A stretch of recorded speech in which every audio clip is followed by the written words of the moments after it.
हमारा है 10th principal, जिसके बाद हमने किया था लास्ट स्केलर चेन। अब हमारा 10th प्रिंसिपल है प्रिंसिपल्स ऑफ ऑर्डर। इसके अंदर क्या है, the principle of order apply to both material as well as man. The organisation course to be based on the ordinary rational thought the plan. इसके अंदर क्या है कि मान लो एक एम्प्लॉय है, ठीक है, एक एम्प्लॉय है, उसको क्या है, उसको ऑर्गेनाइजेशन की हर चीज़ के बारे में पता हो, ठीक है। मान लो कि अब उसको अपने जो उसके सुपीरियर है उसने उसको क्या दिया है, एक कोई प्रोजेक्ट दिया है बनाने के लिए, ठीक है। अब उसको पता होना चाहिए कि उसके जो टूल्स हैं वो कहाँ पड़े होते हैं, ठीक है, ऑर्गेनाइजेशन के अंदर। और उसको पता होना चाहिए कि जो मेरा सुपीरियर है, ठीक है, सबऑर्डिनेट को या फिर वर्कर्स को पता होना चाहिए कि जो चीज़ मुझे चाहिए, चाहे वो मशीन है, चाहे वो टूल्स हैं, चाहे वो कुछ भी है, कि वो ऑर्गेनाइजेशन के अंदर कहाँ है, उसको एक उसकी जगह प्रॉपर पता होनी चाहिए। और ऑर्गेनाइजेशन के अंदर वही जगह मेन होनी चाहिए जहाँ पर हम सामान रखते हैं, वहीं ही हमें सामान मिलना चाहिए, ठीक है। और उसको ऑर्गेनाइजेशन का पता होना चाहिए कि ये वाला ऑफिसर, ये वाला जो मैन है, वो उसकी सीटिंग यहाँ है, तो वो वहाँ पर जाकर उससे मिल सकता है, ठीक है। Principal of order, if a worker is need a tool, he should know he should know which box of the tool room is will be found. If the employee need guidance from the superior, he must know where is he sitting, ठीक है। उसको पता होना चाहिए जो उसकी जगह का। नो लॉस, इससे क्या होगा, टाइम का लॉस नहीं होगा उसको काम, उस चीज़ को ढूंढने के लिए और उस बंदे को ढूंढने के लिए। Smooth and systematical working of the organization. उसके बाद है हमारी principle of equality. Principle of equality के अंदर हमारा क्या है, जैसे कि हमारे kindness and justice should be exercise by the manager in dealing with their subordinate.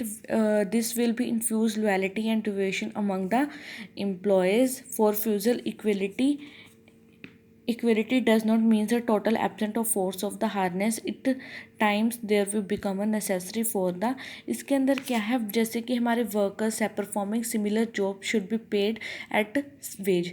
मतलब कि प्रिंसिपल ऑफ इक्वालिटी के अंदर मतलब क्या है, हर जो वर्कर है, चाहे अगर वो सेम तरीके का काम कर रहा है तो उसको क्या मिलनी चाहिए, सेम तरीके की उसको वेजेस मिलनी चाहिए। No workers should be unreally favourable और punished. The aim of the principle is kind, fair and just treated to employ. मतलब कि हर किसी के साथ क्या होनी चाहिए, इक्वालिटी, समानता दिखानी चाहिए इसके अंदर, ऑर्गेनाइजेशन के अंदर। अगर वो बंदा अपना टारगेट पूरा कर रहा है, दूसरों की तरह अगर वर्क कर रहा है, अगर दूसरों को उतनी वेजेस मिल रही हैं तो उसको भी उतनी ही वेजेस मिलनी चाहिए। हमारा जो 12th है वो क्या है, stability of tenure of personnel. इसके अंदर क्या है, हमें मतलब कि जो हमारे एम्प्लॉय है, अगर वो क्या है, अगर वो बीमार है, रिटायरमेंट और डेथ ऑफ द एम्प्लॉय है, अगर वो अपना ऑर्गेनाइजेशन को अगर वो जाना चाहता है, ठीक है, तो वो अपने ऑर्गेनाइजेशन को छोड़कर जा सकता है। Employ with the request ability need some time to gain specialization. If an employee is shifted off or on, neither the employee nor his employer should gain everything from it. Stability is linked with the long tenure of person in organization is stable to workforce. अगर वो organisation के अंदर रहना चाहता है तो ठीक है, नहीं तो क्या है, किसी भी उस पर वो जाना चाहता है तो वो ऑर्गेनाइजेशन से जा सकता है। इससे क्या होगा, increase in the efficiency and confidence level of the employee, increase in the reputation of the company, reduce the wastage of time and resources. हमारा जो 13th है वो क्या है, principle of initiative. Principle of initiative के अंदर क्या है, जो एम्प्लॉय है उसको क्या होना चाहिए, सजेशन का मतलब सजेशन देने का उसको राइट होना चाहिए कि अगर वो अपने ऑर्गेनाइजेशन के अंदर कोई भी प्लान है, अगर वो अपने सजेशंस देना चाहता है तो वो दे सकता है और उस सजेशंस के ऊपर वो काम भी कर सकता है। इसका क्या होता है, प्रिंसिपल ऑफ इनिशिएटिव। इसके जो है ये क्या है, increase in the thinking power of the employ and sense attachment of the organization, ठीक है। Employ achieve the target on time if they set up their with the constellation.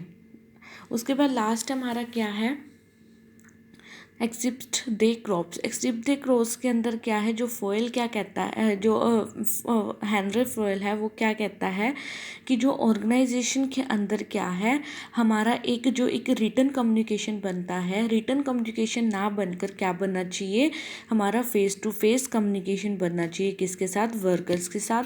और क्या होना चाहिए, एक हमारा टीम स्पिरिट होनी चाहिए। ऐसे नहीं है कि हमारा जो ऑर्गेनाइजेशन का जो हमारा ऑब्जेक्टिव है, जो हमारा मोटिव है, वही इंडिविजुअल का होना चाहिए, और इंडिविजुअल ना काम कर कर किसके अंदर करें, एक ग्रुप के अंदर काम करें। उससे क्या होगी, उनकी एफिशिएंसी इंक्रीज़ होगी, ठीक है, उनकी जो वर्क करने की जो उनकी पावर है वो इंक्रीज़ होगी, ठीक है। जैसे कि एक प्रोडक्शन मैनेजर है, उसने क्या है 250 यूनिट्स कंप्लीट करने के लिए बोला है ग्रुप को, पर उसके अंदर से जो 2-3 वर्कर्स थे वो बीमार थे, ठीक है। 25 यूनिट एक को आता, तो जो 250 है वो 2-3 यूनिट्स को मिलाकर पहले उन्होंने 10 जो वर्कर्स थे उन्होंने कंप्लीट करनी थी। अब जो 2 वर्कर्स हैं वो बीमार हो गए, अब 8 वर्कर्स मिलकर 250 यूनिट्स को कंप्लीट करेंगे, क्योंकि दिस इज़ अ ग्रुप, ठीक है।